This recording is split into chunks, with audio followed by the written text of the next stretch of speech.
Beyond Bram Stoker's Dracula and Mary Shelley's Frankenstein, one of the most harrowing horror stories to be adapted multiple times to great effect is Jack Finney's Invasion of the Body Snatchers. The iconic 1956 Don Siegel original still holds up 70 years later. Then the superb 1978 Philip Kaufman remake is arguably the best version to date.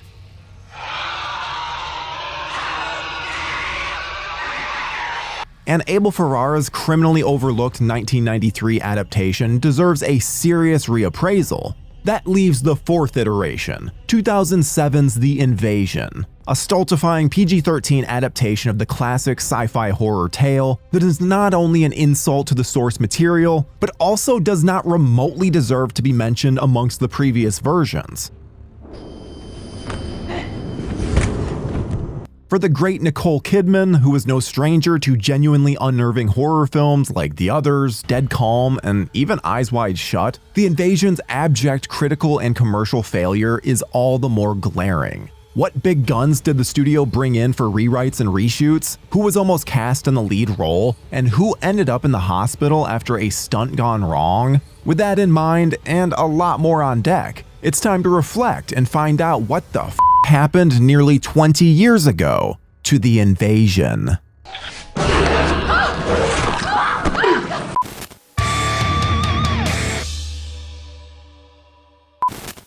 Development on the film dates back to March 2004, when Warner Bros. Tapped first-time screenwriter David Koyanek to adapt Jack Finney's timeless sci-fi horror story, Invasion of the Body Snatchers. Koyanek had delivered a spec script for a horror movie called Town Creek to Warner in 2003, and the studio deemed it good enough to hire him to write his version of Body Snatchers. While it's also worth noting that Town Creek was changed to Blood Creek and directed by the late Joel Schumacher, it wasn't released until 2009, and is pretty bad. This is a big old frozen chunk of poopy.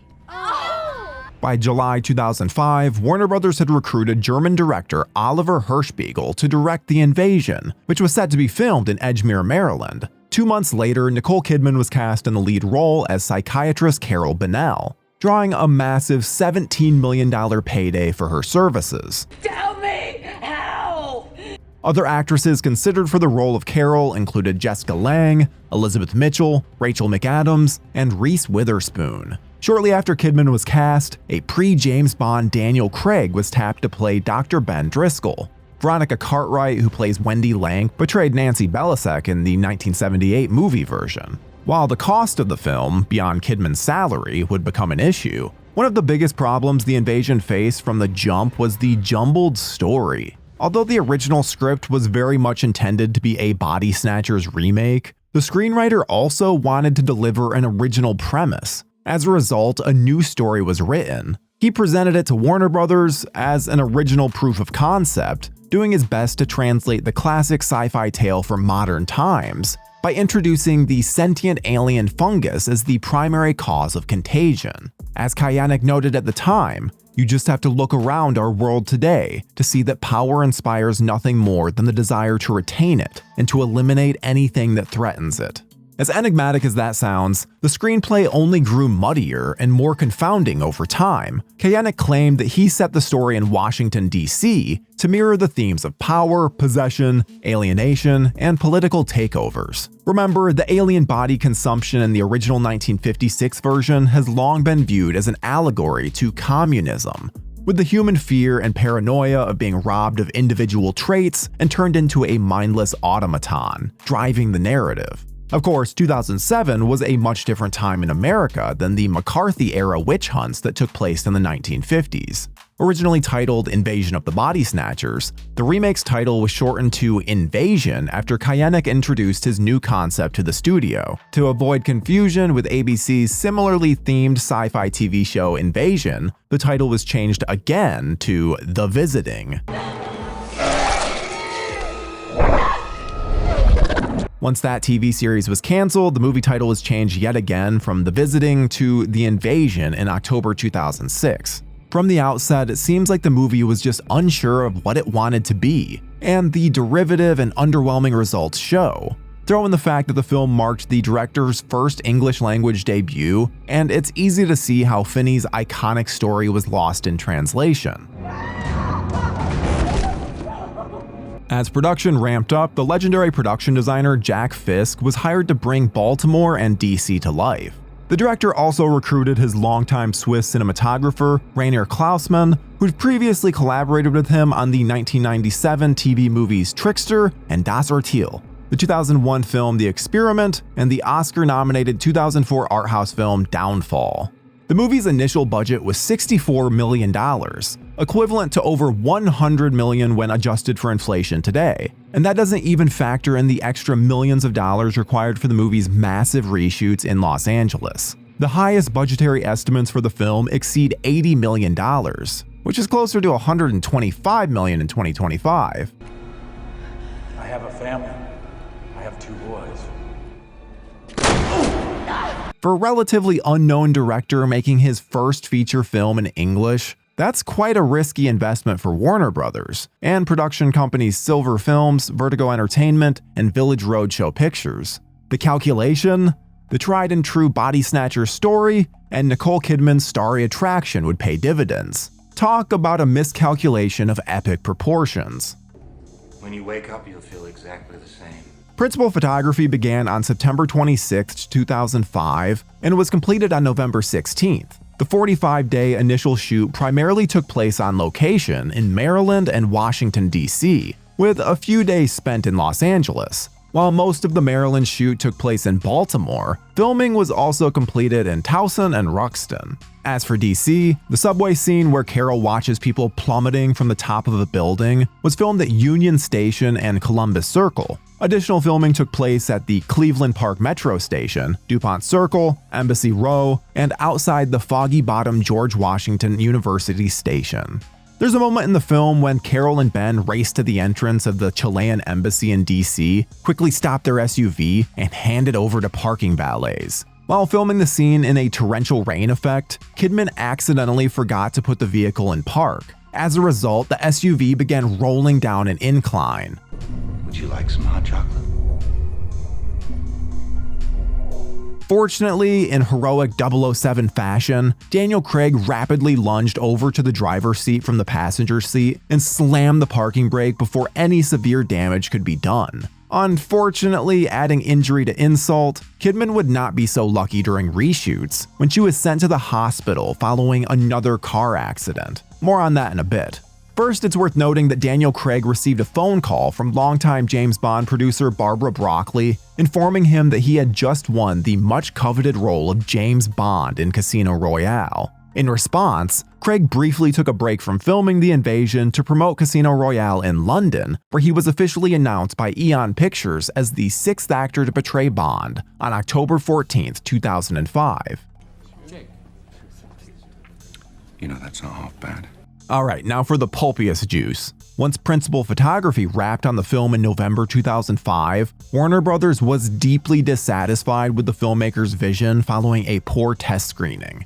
As a result, the studio secretly hired The Matrix's Lana and Lily Wachowski to rewrite approximately 30% of the script and oversee reshoots.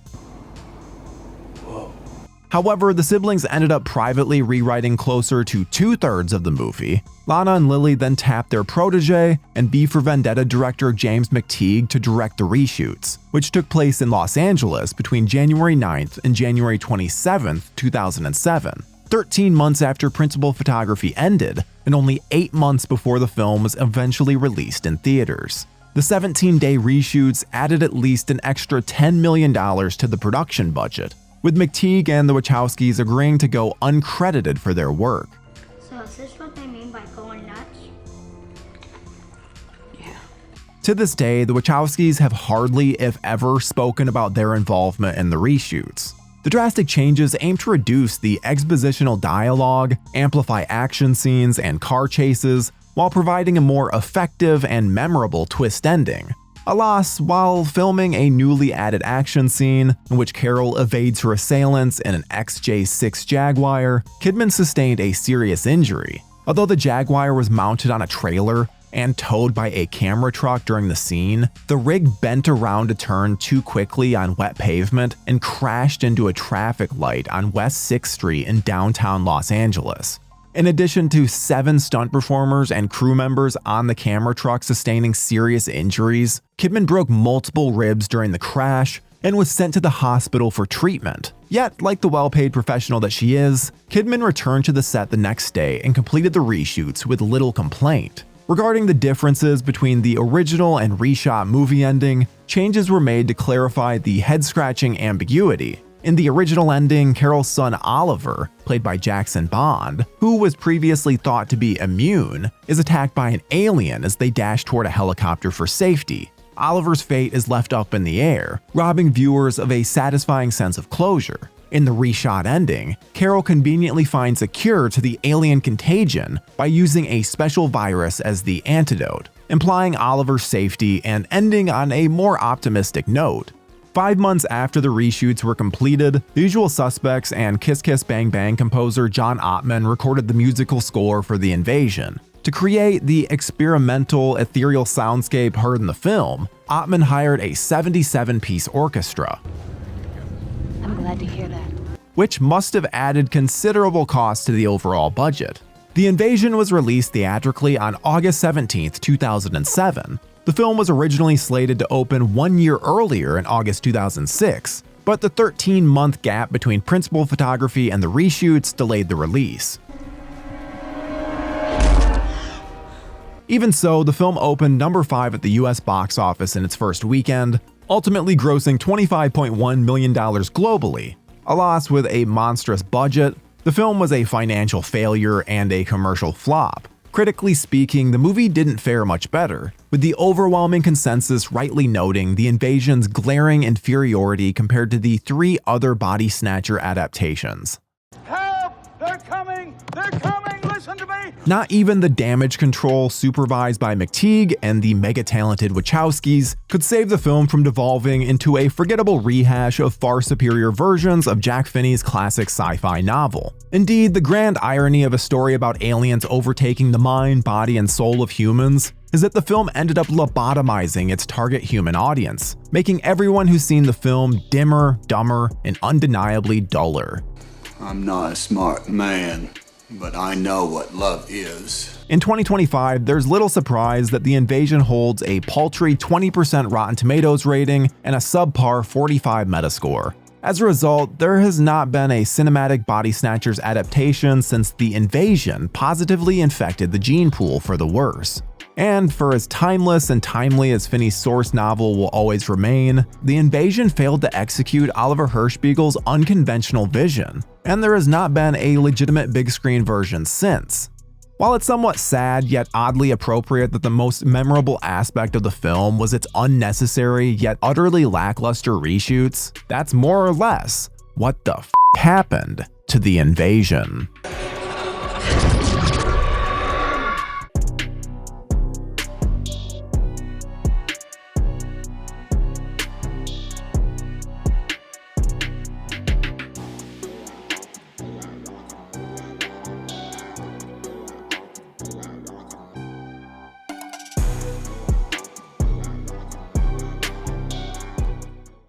Thank you for clicking on our video, everybody. If you like what you saw here, please make sure you like the video and subscribe and share with your friends who like this sort of content. JoBlo was created by movie fans for movie fans, and we appreciate your support.